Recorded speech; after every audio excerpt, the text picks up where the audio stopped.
баш белек кылынгандан кийин бирөө айтты: "Инна ахи кана ахважа минни илайхи." Тиги тууганым сахаба да, сахаба деген пайгамбармен чогуу жашаган адамдарды айтат. Доорлош деген сөз. Дос, мындай пайгамбар менен. Тиги сахаба мага караганда муктажыраак болуш керек деп ошого жөнөтүп берет. Биринчиси кетти. Фабаса бихи илайхи, ошентип ага жөнөттү. Фалам язал вахидун ябасу илал ахар. Ошентип анысы карады дагы, алды дагы.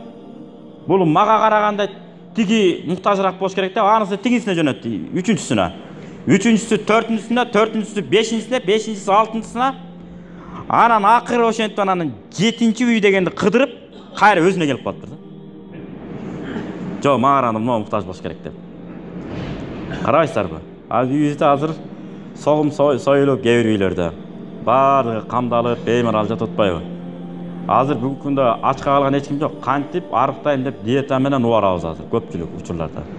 Кантип эги мынери салаңдап калды. Кантип ушуну азайтам, мынери алып ыргытыш керек болуп атат. Курсагым жарым метр алдыга кетип калды. Муну кантип алсам болот деп ушу менен убарабыз көпчүлүк учурда. Сирияга окшогон өлкөлөрдө ачкадан өлүп атат. Кырылып кээ бир өлкөлөрдө.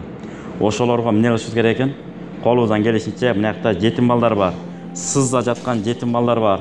Ошолорго кам көрүп, кичинеден болсо дагы берип отурсак, Кудай Таалам баягы бергенди сүйүптүр дейт, бергенди Кудай жактырыптыр дейт. Ошон үчүн дайыма берген колдордон болуп үйрөнө беришибиз керек.